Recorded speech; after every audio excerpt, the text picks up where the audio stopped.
Myths and legends all around the world are full of stories about the wonders that can be found deep inside the woodland. All the things we're about to show you in this video aren't just stories though. They're all real. First up, a tale of daring rescue from the abandoned peat mines of Kharovo, Russia. A man out in the woods searching for cranberries to pick found a calf, stranded and hopelessly stuck in a sticky bog. The poor calf was exhausted, having tried and failed to free itself from its predicament. Who can say how many hours or days it had been trapped in there for? It was too big a job for one man to pull the calf out alone, so he had to go scrambling for help. There was only one problem with that. The closest villages of Kharovo and Prozorovo no longer have any permanent residents. Miraculously, the man's mobile phone still had a signal in the remote location, so he called a friend for help, and the friend drove over 8 miles to come to the rescue with a tractor. His friend was a skilled farmer and adapted a straw bale lift with a towing cable to drag the calf to safety. The calf was a little stunned, but gratefully trotted away into the forest. Staying in Russia for a moment, there are certain kinds of wildlife you expect to come across when you're out walking in the forests of Orenburg. A crocodile is not one of them. The exotic creatures aren't well adapted to the Russian climate, and unfortunately for this specimen, he hadn't been able to survive the harsh temperatures. The bigger question is, how on earth did a crocodile manage to arrive there in the first place? The residents who came across the crocodile reported the matter to the police, who at first speculated that it might have been kept as a pet nearby and escaped. After further investigation, though, they realized that a circus had recently been through town, and that a crocodile had been listed as one of the circus's attractions.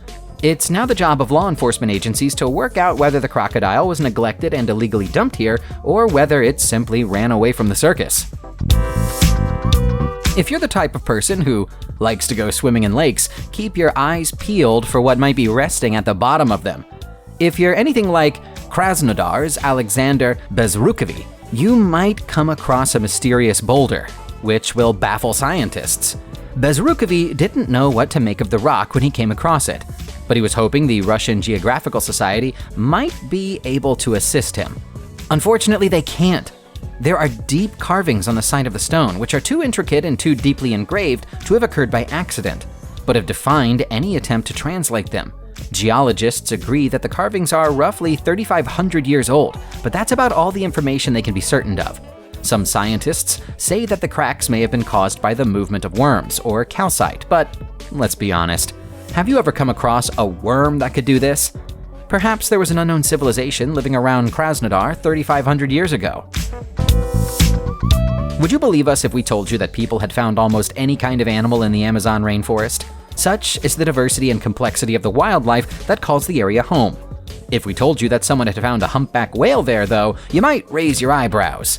The remains of a 26-foot-long humpback whale appeared without explanation on the banks of the river in northern Brazil in February, and nobody has any idea how it got there.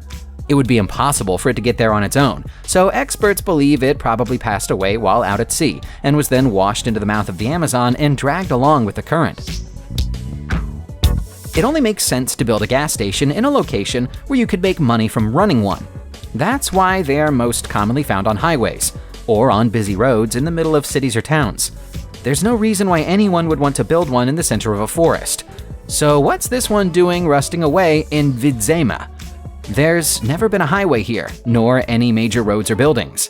Thick grass has grown up all around it, and judging by the state of the rust on what's left of the old pump, tanks, and booth, it was last used somewhere between 20 or 30 years ago. It's not out of the question that it might have served an old farmhouse which used to stand nearby, but surely the farmer would have just kept his fuel on site, rather than building a gas station for which he'd be the only customer. Because forests are so secluded, they often have strong strategic importance during times of conflict, where a military can hide equipment, or even whole armies if they need to. We're still finding some of the hidden secrets of the Second World War, thanks to a team of amateur investigators known as the Black Diggers, who go looking for artifacts that everybody else has missed. Their latest discovery is this well-armed bunker, which had been untouched by human hands for more than 80 years before they excavated it and gained access. It took them 2 days to clear a passage into it, and when they did, they found out that water had achieved what people could not. and permeated deep into one of the chambers. Fortunately, the neighboring chamber had a door with an airtight seal and was completely dry and preserved. The diggers were especially impressed with the condition of the electrical wiring. They believed that with a little work, it could be brought back online.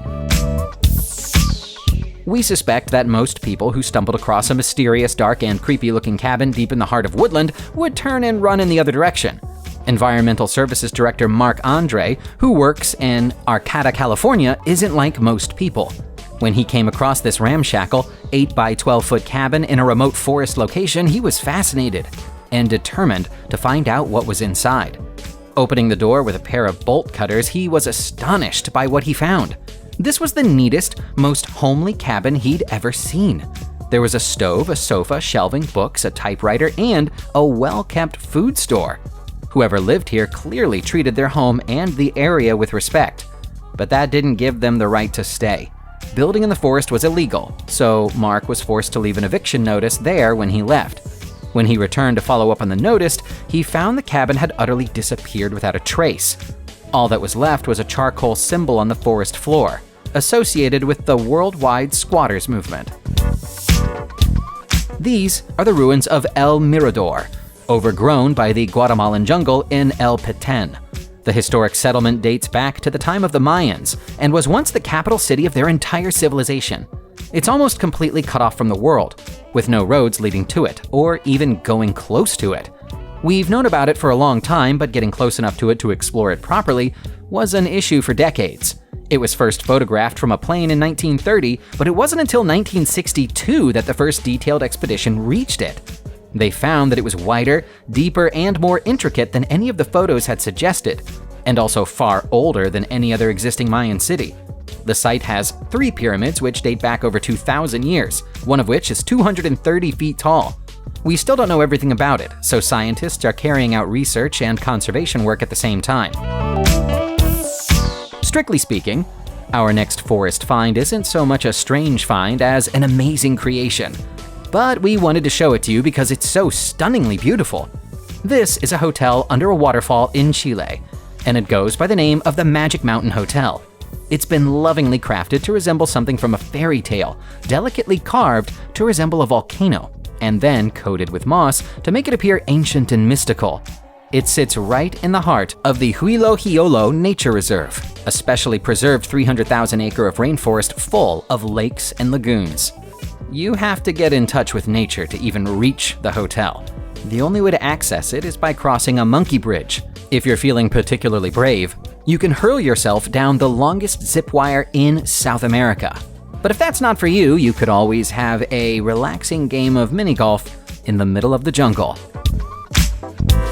There are no lengths that a parent won't go to in order to protect their child. When American bombs dropped on the Quang Ngai province during the Vietnam War, Ho Van Tan took his baby son in his arms and fled to the forest for safety. No harm came to them there, but with no means of communication with the outside world, he had no way of knowing the war had ended. Because of that, he and his son lived out in those woods for over 40 years. The pair were found living in a timber treehouse, full of hunting tools they used to capture and eat animals from the forest. They'd even fashioned themselves loincloths out of tree bark. Ho Van Tan was in his 80s by the time he was found, and was too weak to leave the forest under his own power. It would seem that news of the war's end finally reached them just in time for him to receive medical attention, but still more than 4 decades too late. If you take a stroll through the woods of Bastnäs in the south of Sweden, you might just come across this secret wasteland of over 1,000 classic cars. It's a stunning and puzzling sight to see. There are vehicles here from all kinds of manufacturers, including Audis, Fords, Buicks, Volvos, and many more, but all of them have been claimed by nature. Thick trees grow across and through the cars, and the fact that birds and other animals have built their nests in them means that they can't be reclaimed and sold for scrap. The cars were once the property of a pair of Swedish brothers who used the land to store cars they'd acquired from Allied soldiers, who no longer needed them after the end of the Second World War. They operated their scrapyard until the 1980s, but then grew too old and abandoned it. Now, the powerful force of nature is slowly scrapping the cars for them instead. Once upon a time in Moscow, there was a hotel which went by the simple name of Hotel Russia. Then in 2006, it closed down and it was demolished. The building is no longer where it once stood. But if you're willing to take a walk a couple of miles out into the forest, you'll find plenty of its ornaments, fixtures, and fittings scattered among the undergrowth. For a traveler who isn't expecting to come across all this wreckage, it makes for quite an unsettling sight, like something from an apocalyptic movie. Where else in the world would you find a makeshift graveyard full of steel snowmen? There's also a disco ball hiding here among the rubble.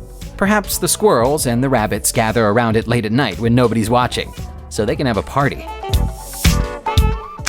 Subscribe to the channel and turn on notifications, and you will be the first to know when a new video comes out. Thank you for watching, and see you soon.